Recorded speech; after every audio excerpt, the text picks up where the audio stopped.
This program is designed to provide general information with regards to the subject matters covered. This information is given with the understanding that neither the hosts, guests, sponsors, or station are engaged in rendering any specific and personal, medical, financial, legal, counseling, professional service, or any advice. You should seek the services of competent professionals before applying or trying any suggested ideas. The information contained in this podcast is intended for informational purposes only and is not a substitute for individual professional legal advice.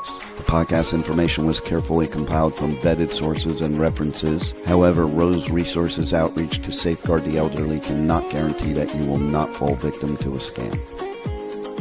Let's talk about scams. It's the must-listen show for anyone who wants to protect themselves and their loved ones from scams. Every Tuesday at 8 a.m. Pacific Time on K4HD Radio, Joyce Petrowski, founder of R.O.S E, and her guests will provide valuable insights and practical tips on how to recognize and protect yourself from scams. And now, here is your host, Joyce Petrowski. Hi, everyone. Welcome back to our Let's Talk About Scams show. And today we're going to talk about text messages, specifically related to some different ones that have been coming around recently regarding toll fees, jury duty fees, and driving infractions. But first, if you want to get more resources, you can go onto our website at roseadvocacy.org, and you can find them under the resources tab. You can also find our social media links. And you can sign up for our emailed and or mailed newsletter that we send out every month. And on the events page, you're going to want to take special note of our largest fundraiser we have coming up in April, on Friday, April 11th. It's our third annual golf tournament, Golfers for Senior Protection. And it's at Arizona Grand Resort and Spa in Phoenix, just off the I-10. And we are looking for sponsors, volunteers, golfers, and auction donations. All of the contact information is under that event tab under third annual Golfers for Senior Protection event. And when you register for golf for your foursome, if you put the promo code in radio show, all capital letters, radio show, no spaces, and all capital letters, you can save $100 off the already discounted foursome cost. So let's get to the show. Text messages. We get them, just about everybody has a cell phone, and we get probably inundated with text messages.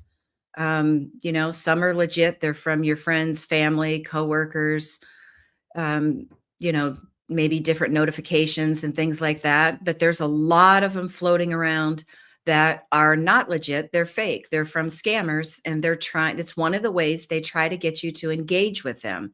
And if you remember the anatomy of a scam that we talked about, that first part of a scam was the contact. And text messaging is a popular way that they try to get people to engage with them. They want you to respond to the text. They want you to click on a link. Sometimes they'll even say you can copy and paste this into your internet browser. They want you to call the number, a wide variety of different things on the text messages. But some of the more recent ones that we've been seeing coming around have been, I'm sure a lot of you guys have heard about you have unpaid toll fees, and they'll list a city and a state, or they'll list just the state, and you have unpaid fees and you need to pay this right away to avoid any further, issues. And here's the link that you can go in and pay it. And sometimes they'll say you owe, $50, $68, whatever dollar amount. But it's a scam. The toll agencies in the different states, they send notifications by mail, and you get that information in the mail. And the first thing you need to do with that is the scammers trying to get you to panic, to scare you, right? Oh my gosh, I have these I have these fees that I need to pay. I must have missed it. And so, and to not think about it. But if you can stop and pause and think, was I even in that state? Was I even on a toll road in that state? That right there will let you know if it's a scam. But, sometimes, scammers hit the right people at the right time. If you remember what we've said in previous programs, that will they will just blanket millions of people with the same text, hoping that a very, very small percentage, maybe a half a percent, are going to engage with them. And they're hoping that that half percent of people that they've texted maybe were in that state on Toll Road.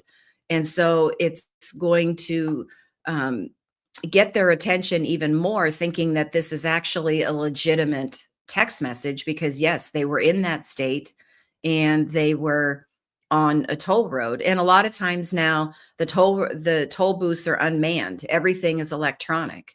It takes you go through it, it takes a picture of your license plate and your car and stuff. And if it's a rental car, it sends the bill to the rental car agency, and then it takes even a little bit longer for the rental car agency to then send you a notice to pay those fees.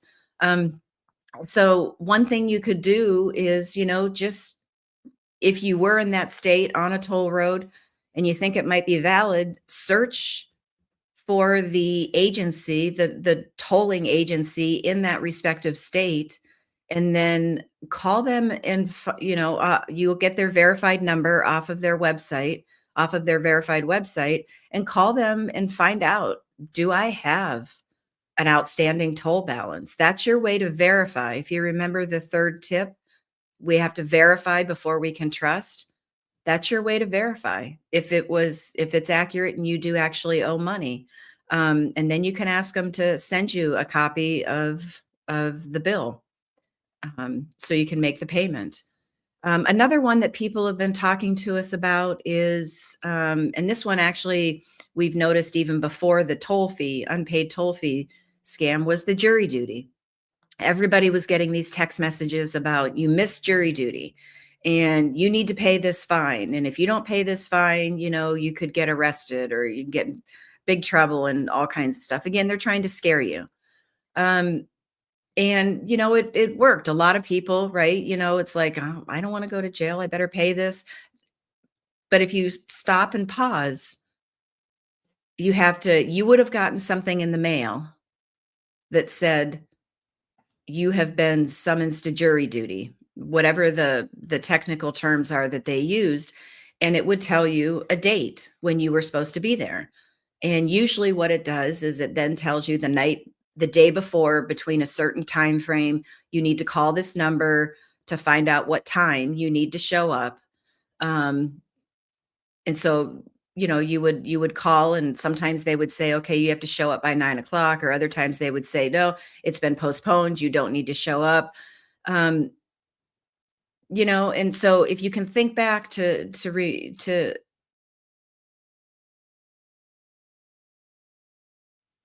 did I actually re- receive that in the mail? And if it's legit. But if you don't remember and you're still thinking, well, I don't know, I get those on a regular basis, just call the county that they're saying it's from, the courthouse, and find the department for jury duty and ask them. Don't use a phone number that's in the text message or the phone number that the text message came from. You're going to want to search the county, courthouse and the jury duty part of it, department, and call them directly. They're going to have a record of it if you've missed it. And they might, every county's different, but normally they're going to give you a chance to explain why you missed it, if in fact you really did miss a jury duty. Before they're just going to start assessing fines and penalties and fees and all that other stuff. So again, that's your way to verify. Call the courthouse, the jury duty department, and find out if you in fact did miss a jury duty that you were supposed to be at. Um, This other one that I wanted to talk about is, and a friend of mine actually just posted it yesterday. She had received a text message saying that she had an Arizona driving infraction on her record, and she needed to click on this link to resolve the issue. And I'm sure what they meant by resolving the issue was paying a fine or paying some fees. But they probably were also going to ask for personal, sensitive information. One of their phishing tactics to get personal information. Um, so that one, your way to verify that, if you can't remember, you know, if you had been, I think most people would remember if they've been pulled over by the police. Um, but if you just want to verify it, you can look up the Department of Motor Vehicles and look for the correct department for the tickets or the things like that, and call them and say, I got this text and I don't think it's true, but I want to verify with you. They're going to be able to tell you if you have anything, on your record. So again, that's your way to verify. But the first thing you need to do with any one of these three is try to just stay calm and do your research. A lot of times with any of these, you could just put in your internet search bar, unpaid toll fees and put fraud or scam after it. You could put Arizona driving infraction text message, fraud or scam, no-show jury duty fee, something like that. And you'd be surprised at how much information you're going to see on the internet about different people that have gotten these text messages, realized it was a scam, whether right off the bat they realized it was a scam, or maybe they called the appropriate respective um, department that handled these types of, and then verified with them if they really did owe any money. But you're going to find a lot of information if you just search for the situation online and just put fraud or scam after it. And just, you'll probably also see maybe videos or articles about people that have been interviewed that have fallen victim to these scams, and you'll be able to see the details there. If you did, um, if you did engage with the text message and gave out any information, you are going to want to make sure that um, you check your credit reports on a regular basis. If you gave out a credit card, number, you're going to want to check those transactions that come up, and talk to the customer service at the credit card company and tell them, I think just gave my credit card information to a scammer. They'll shut the account down. And then you'll have to wait to get a new credit card. And you might have to, if you have automatic payments coming through on that credit card, yes, you're going to have to contact those companies and give them the new information. But that is going to take a lot less time if you just let it go and have all these fraudulent charges that show up, because now you've got the added time of working with the credit card company, determining which of those charges are real, which are fraudulent, and then you'll start the process of, getting a new credit card and having to call the different companies for your automatic payments.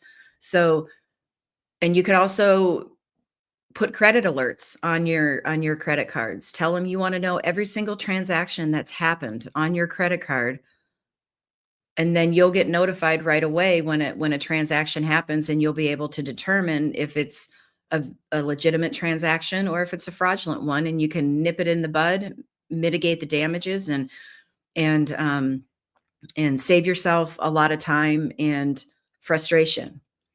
Um, some other things, on the text messages, when you go to delete a text message, a lot of times it'll say, along with delete, it'll say report junk and delete. And you can do that. You can report it to your service provider that it's junk.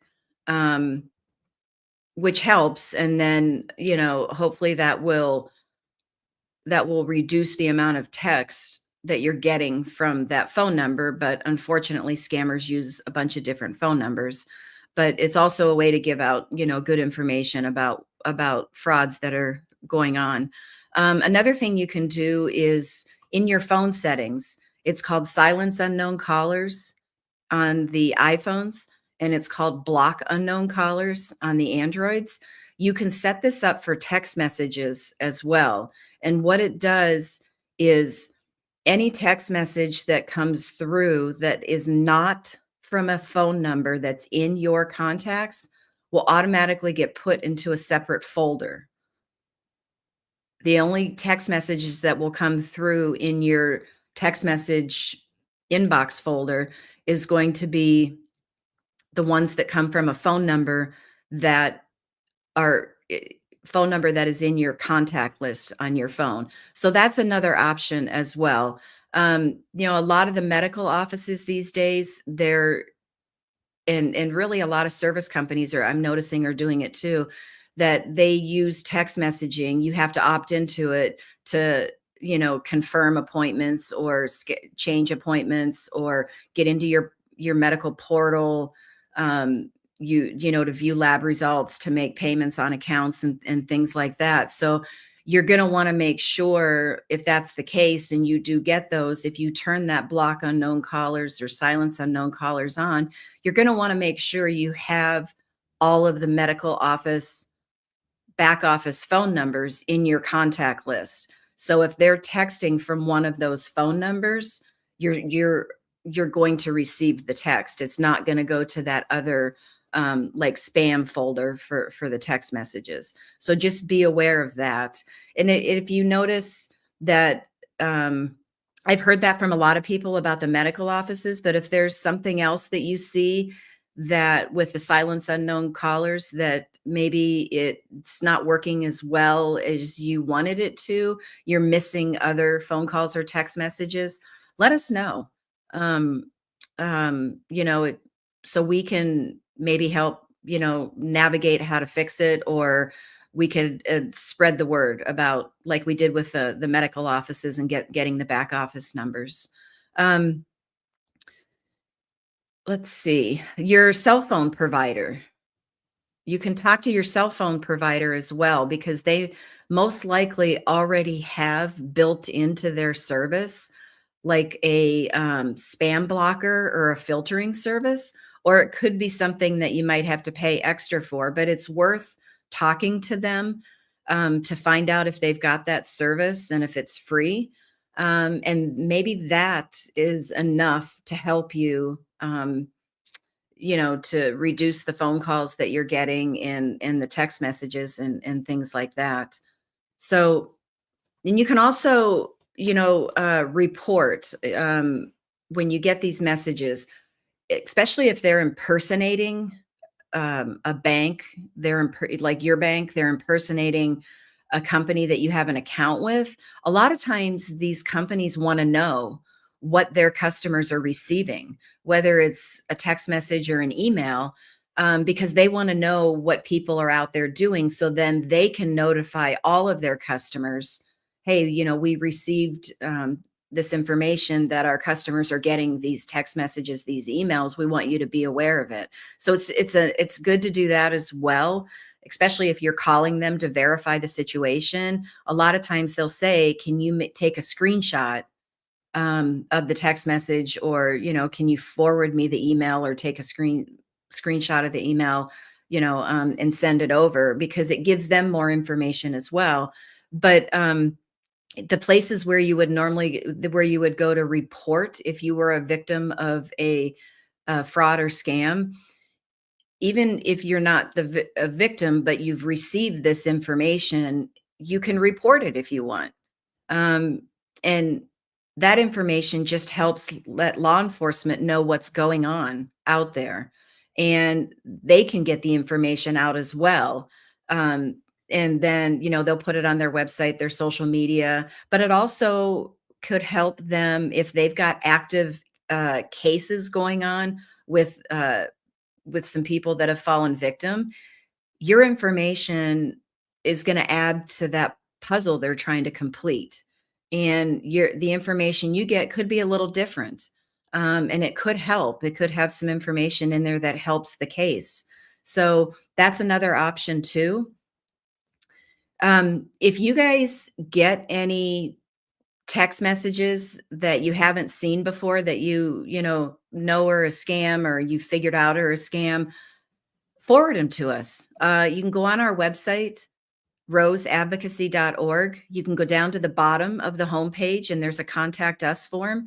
Send us the information, because we don't necessarily receive every single text or email or social media stuff, and so we look to the community and we want to know what you guys are seeing and what you're getting, and so then we can take it and we can decipher what's going on and get this information out on our social media profiles, on this radio show, in our newsletters, in our presentations.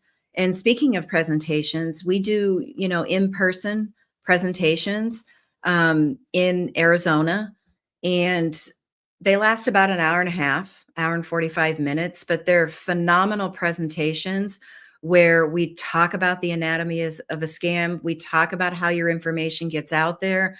But most importantly, we go through tips and tools and a bunch of resources. And everyone that's in attendance gets the resource packet to make notes on, to take home with you, to determine which one of these resources fits into your situation, because we realize everybody's situation is different.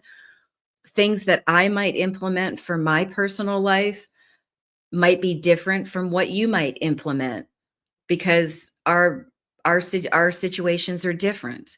And so it's just really good to have all this information, so then you can make a decision as to what you want to do, what added things you want to do to help protect yourself.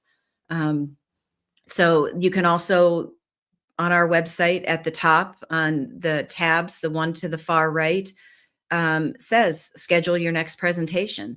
You can click on that. You can fill in all the information, send us an email, and we can look to get you on the schedule for that. We have a small fee for it, $195. And if you book 2, 3, or 4 of them, then you get a sliding discount. But we also have sponsors, that come in and say, hey, we really love what you're doing and we want to sponsor your program.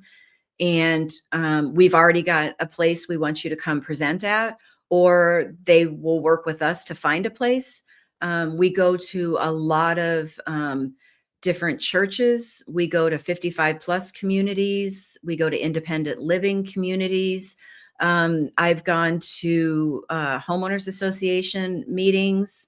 We've also gone to clubs. Different clubs are like, well, I want to have them come in because my members need to understand what's going on and what's out there, and have this information. So get on the website, check everything out. Website's roseadvocacy.org. You'll see the social media links. You're going to want to, we're on Facebook, LinkedIn, Instagram. You can find the YouTube connection, but whichever social media you're on, like us, subscribe, follow us. They all have different terms to connect. That way it'll hit your feed and you'll be able to see this information and sign up for our newsletters. If you like to get your information via email, you just give us your name and email address. A lot of people don't like to get it and read their information in email, and so they want to have it in the mail. We do that as well. You'll need to give us your mailing address in your name, and just know that we do not share that information. We do not share it. We do not sell it to anyone. It stays within our organization and then the company that produces the mailed newsletters. And also use the contact us form if you have something in particular that you'd like us to talk about on a future show. And don't forget about the golf tournament under the events tab, and that discount code radio show no spaces, all capital letters, radio show. Save $100 on your already discounted foursome. It's coming up on April 11th at the Arizona Grand Resort and Spa. It's a Friday morning.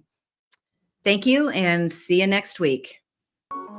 Well, that's all the knowledge for this episode. Tune in every Tuesday at 8 a.m. Pacific Time on K4HD Radio at k4hd.com as Joyce explores a variety of knowledge so you have the power to make scam protection your healthy habit. And until then, feel free to reach out to Joyce and let's talk about scams.